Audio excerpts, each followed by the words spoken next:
guys, welcome back to my channel Sri Agri Classes and myself Abhishek Maurya। और आज आप लोगों को ये जानकर बहुत ही खुशी होगी कि जैसा कि मैं आप लोगों को बता रहा था कि आप लोगों की जो एनिमल हस्बेंड्री की जो क्लासेस हैं वो आप लोगों को नहीं मिल रही थी, तो मैं जल्द से जल्द आप लोगों की क्लासेस स्टार्ट कर दूंगा। मैंने आप लोगों को बताया था, तो बस वो आज का जो डे है वो आज का है और यहाँ से आप लोगों की जो हमारी जो एनिमल हस्बेंड्री की क्लासेस है आप लोगों को यहाँ से मिलना स्टार्ट हो जाएंगी। और जैसा कि आप लोगों को बता देते हैं, आइए देखते हैं यहाँ पर आपकी ये इंट्रोडक्शन क्लास है। हम लोग कुछ जानेंगे इंट्रोडक्शन में, मतलब कि जो हस्बेंड्री है, एनिमल हस्बेंड्री है, उसके अंदर हम जानेंगे क्या होता है, कैसे होता है, कौन सी चीज हमको पढ़नी है, ये सारी चीजें हम लोग देखेंगे। जैसा कि आप लोगों को बता देते हैं, इंट्रोडक्टरी एनिमल हस्बेंड्री है ना, आपकी जो सब्जेक्ट है इसका क्या नाम है, इंट्रोडक्टरी एनिमल हस्बेंड्री है, जिसको हम परिचयात्मक पशुपालन कहते हैं। क्या कहते हैं? परिचयात्मक पशुपालन कहते हैं, ठीक है ना। एनिमल हस्बेंड्री को पशुपालन कहते हैं क्योंकि एनिमल का मतलब क्या होता है, पशु होता है, जानवर कहते हैं, और एनिमल हस्बेंड्री को हम पशुपालन कहते हैं, है ना। इसमें पशुओं को पालने के बारे में, इन चीजों के बारे में यहाँ पर हमको देखना है।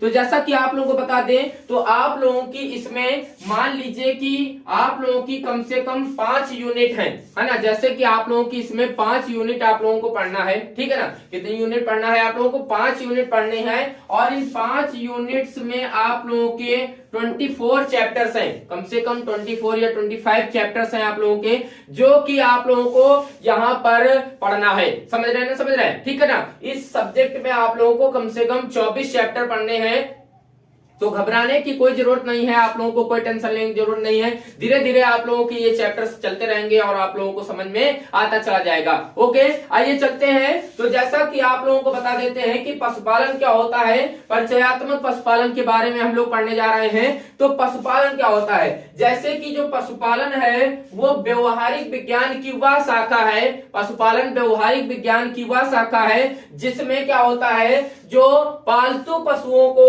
है ना, पालतू पशुओं को मितव्ययता पूर्ण जो है क्या करता है, स्वस्थ रखने की कला का बोध कराती है ना। जो पशुपालन है, हमारी जो एनिमल हस्बेंड्री है, वो क्या करती है, ये व्यवहारिक विज्ञान की एक ऐसी शाखा है जो पालतू पशुओं को मितव्ययता पूर्ण जो है क्या करता है, स्वस्थ रखने की कला का बोध कराती है, ठीक है ना। अब इसके अंतर्गत हम लोग को कौन कौन सी चीजें पढ़ने को मिलेंगी, जैसे कि पशु प्रजनन है, क्या है, पशुओं का प्रजनन, ठीक है ना, मतलब एनिमल्स जो ब्रीडिंग है, ठीक है ना, वो पढ़ना है। और पशु की जो खाद्य व्यवस्था है ना, पशुओं की जो खाद्य व्यवस्था है, ठीक है ना, खाद्य व्यवस्था है ना, और इनकी जो चिकित्सा हो गई, क्या हो गई, चिकित्सा हो गई इनकी, एवं जो देख रेख है ना, क्या है, देख रेख है, जो इन चीजों के बारे में यहाँ पर ऐसी ऐसी विधियों के बारे में यहाँ पर अध्ययन करना है हमको, किसके अंतर्गत, पशुपालन में। हम लोगों को बात समझ में आ गई होगी आप लोगों को, एनिमल हस्बेंड्री का मतलब आप लोगों को बिल्कुल समझ में आ गया होगा। का विकास है ना, पशुपालन का विकास कैसे हुआ, ठीक है ना। तो जैसा कि आप लोगों को बता दें कि जो मनुष्यों द्वारा पशुओं का जो पालन है ना, जो पशुपालन है, वो लगभग ईसा से, जो ईसा है, ईसा से 6000 वर्ष पहले ही प्रारंभ हो गया था, ऐसा माना जाता है ना। पशुओं का पालन जो है 6000 वर्षों पहले ही जो है स्टार्ट हो गया था। और जैसा कि मनुष्य ने सबसे पहले जो है कुत्ते को, है ना, डॉग को, कुत्ते को जो है एक अभिन्न जो है मित्र के रूप में जो है क्या किया था, उसको पालना प्रारंभ किया था। सबसे पहले कुत्ते को पालना प्रारंभ किया गया और इसके बाद जो है जो मनुष्य था, जिन पशुओं को मारकर जो खा लेता था, है ना, अब उनकी महत्वता को समझकर, कहने का मतलब जैसे मान लीजिए भेड़ हो गए, जो बकरियां हो गए, जो गाय हो गए, उनका पालन शुरू करने लगा, है ना, उनका पालन शुरू कर दिया। और जैसे कि सुअर एवं घोड़ों का जो पालन है वो क्रमशः ईसा से, है ना, सुअर एवं घोड़ों का पालन क्रमशः ईसा से 4900 से 2000 वर्ष पहले मतलब जो है प्रारंभ हुआ माना जाता है। बात समझ रहे हैं ना, जो सुअर है और जो घोड़े हैं, बात समझ रहे हैं ना। इस प्रकार से दिन ब दिन जो है पशुओं का पालन जो है बढ़ता चला गया और हमें ये ज्ञात हुआ कि जो पशुओं का पालन है वो बहुत ही महत्व रखता है ना, जो हमारा जो देश है या जो हमारा जो विश्व है, ठीक है ना, भारत देश में भी। और जैसा कि आप लोगों को बता देते हैं कि जो ये माना जाने लगा है कि जो मनुष्य है वो कृषि के बजाय थोड़ा बहुत तो रह सकता है, लेकिन पशुओं के बिना बिल्कुल नहीं रह सकता है। बात समझ रहे हैं ना, समझ रहे हैं, ठीक है ना। कहने का मतलब है कि जैसा कि आप लोगों को बता दे कि वी कैन थिंक ऑफ, है ना, ऑफ मैन विदाउट एग्रीकल्चर,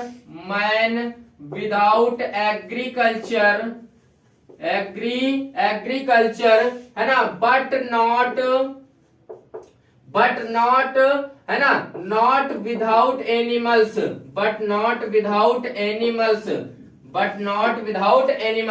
कहने का मतलब है कि हम लोग सोच सकते हैं एक व्यक्ति के लिए, है ना, विदाउट एग्रीकल्चर, बिना कृषि के हम व्यक्ति को सोच सकते हैं, लेकिन बिना पशुओं के ये नहीं हो सकता है। बात समझ रहे हैं ना, समझ रहे हैं, हम लोग ऐसा नहीं सोच सकते हैं। आइए आगे हम चलते हैं तो जानते हैं कि भारत में, है ना, पशुधन की स्थिति देखिएगा, भारत में पशुधन की स्थिति कैसी है। जैसे कि आप लोगों को बता दें, जो मनुष्य है ना, वो पशुओं का, है ना, पशुओं को परोक्ष अथवा प्रत्यक्ष रूप से जो है उसकी आवश्यकता पड़ती है। मनुष्य को चाहे डायरेक्ट हो या इनडायरेक्ट हो, उसकी जरूर से जरूर आवश्यकता पड़ती है मनुष्यों को, ठीक है ना। तो जो पशु है वे घरेलू जो पशु होते हैं, है ना, वे मनुष्यों के लिए एक प्रकार से चलते फिरते क्या है, बैंक मानिए, उनको बैंक मानिए, क्योंकि जब पशुओं का पालन किया जाता है कहीं पर तो उससे हम लोगों को अधिक धन की भी प्राप्ति होती है। बात समझ रहे हैं ना, समझ रहे हैं, ठीक है ना। तो इस प्रकार से जैसे कि आप लोगों को बता दें कि जो पशुओं का पालन है वो बहुत ही महत्व रखता है ना। बात समझ गए होंगे आप कि भारत में गाय एवं भैंसों की जो संख्या के हिसाब से 2005 में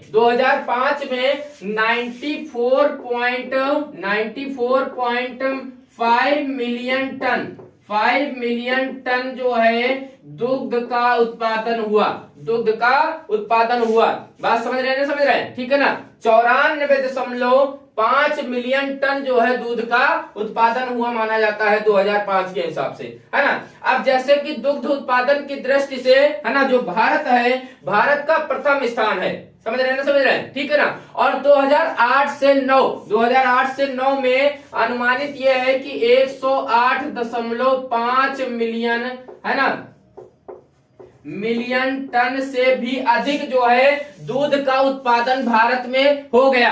बात समझ रहे हैं ना, समझ रहे हैं, ठीक है ना। 108.5 मिलियन टन से भी अधिक दूध का उत्पादन भारत में हुआ माना जाता है। बात समझ गए होंगे आप लोग, ठीक है ना। आइए इसी के आगे हम लोग चलते हैं और जैसा कि आप लोगों को कुछ बताया जाए आगे कि जो पशुधन है ना, पशुधन द्वारा राष्ट्रीय आय में, है ना, मिला जो सहयोग है कम होने के निम्न कारण है।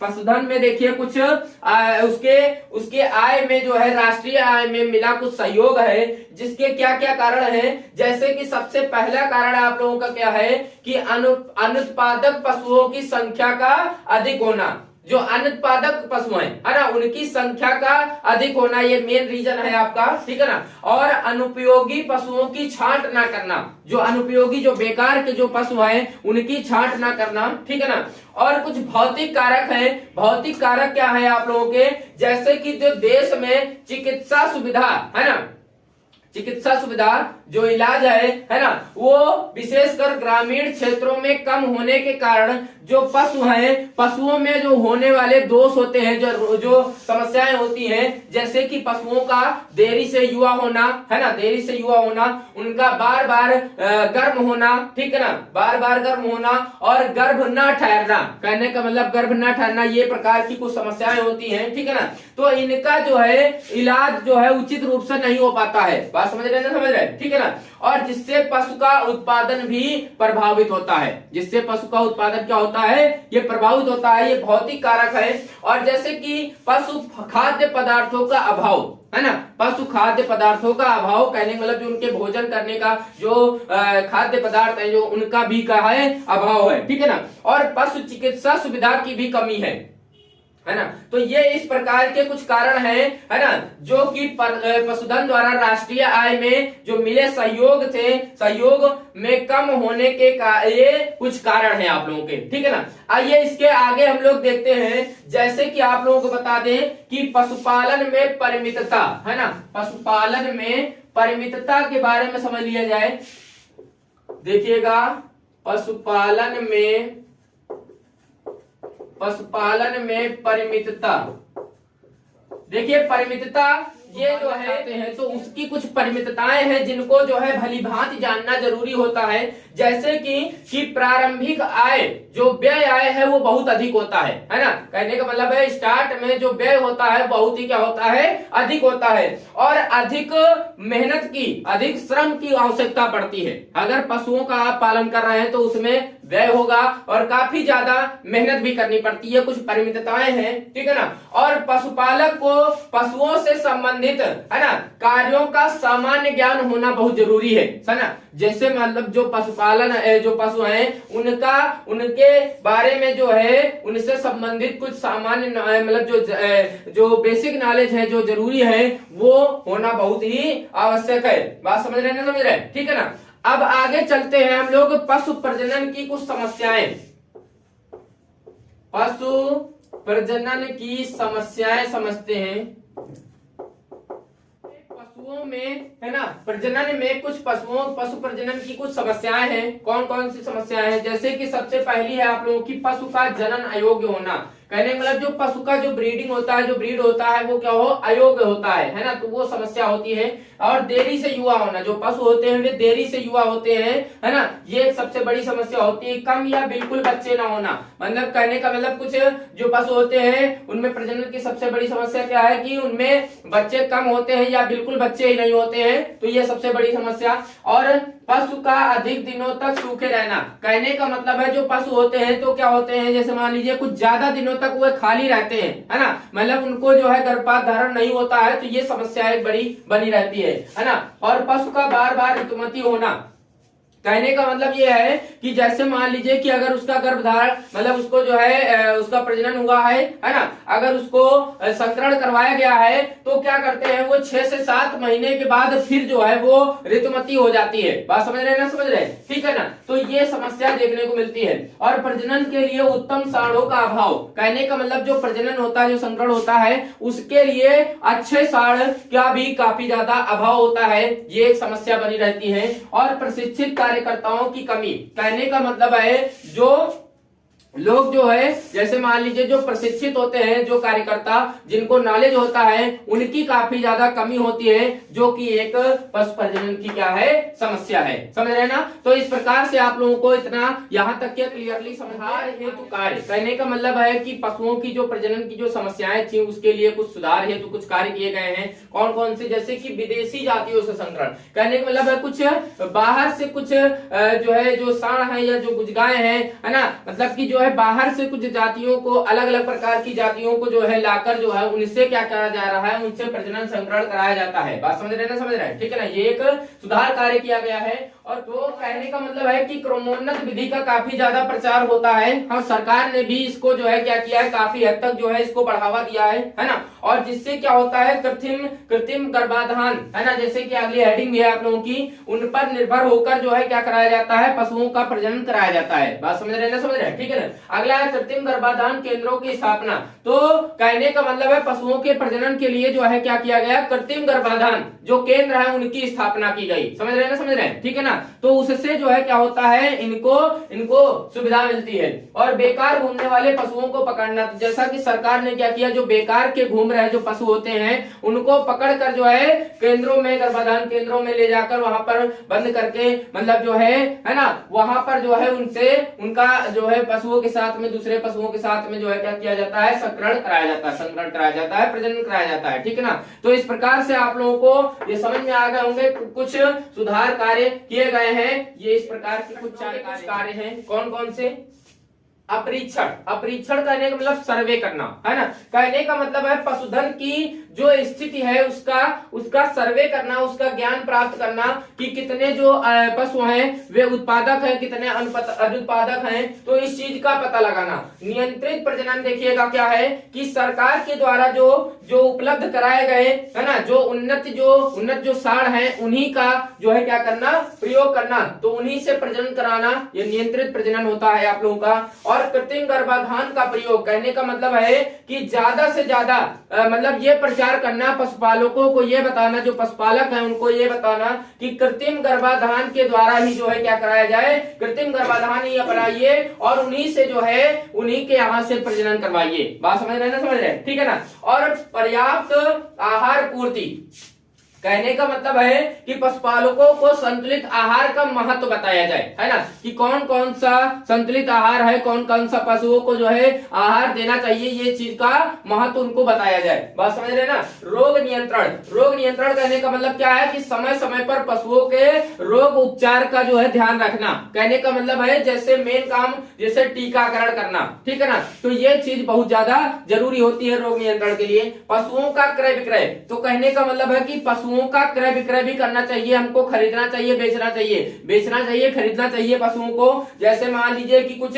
उत्तम अच्छे जो पशु होते हैं तो उनको खरीदना चाहिए, जो कुछ बेकार के पशु हो गए हैं, जो बेकार वो आप लोगों को उनसे लाभ नहीं मिलता है तो उनको भी बेचना चाहिए। एक प्रकार के इस प्रकार के कुछ कार्य करने चाहिए। तो जैसा कि आप लोगों को जो हमारी इंट्रोडक्शन क्लास थी तो उसमें आप लोगों को यहाँ तक के बस इतना ही, और आप लोगों का ये हमारी इंट्रोडक्शन क्लास में आप लोगों का इतना बिल्कुल यहाँ तक कि आप लोगों को क्लियर समझ में आ गया होगा। इसके आगे जब हम चलेंगे तो नेक्स्ट चैप्टर आप लोगों के लिए लेकर आएंगे। और जैसा कि आप लोग हमारी जो वीडियो ये थी इसको लाइक कर दिए होंगे, अगर नहीं लाइक किए हैं तो प्लीज लाइक जरूर कर दीजिएगा, है ना। और आप लोगों को यहाँ तक के आई होप इजिली समझ में आ गया होगा, क्लियरली समझ में आ गया होगा, ठीक है ना। तो ऐसे ही आप लोग हमारे वीडियो में आते रहेंगे और आप लोगों को ऐसी ही प्रकार की जो है आप लोगों को मोर इन्फॉर्मेशन देते रहेंगे हम, है ना। और जैसा कि अगर आप लोगों को कोई प्रॉब्लम है तो कमेंट सेक्शन के माध्यम से आप लोग हमसे पूछ सकते हैं। और जैसा कि अगर हमारे चैनल पर आप लोग नए हैं तो हमारे चैनल को सब्सक्राइब जरूर कर लीजिएगा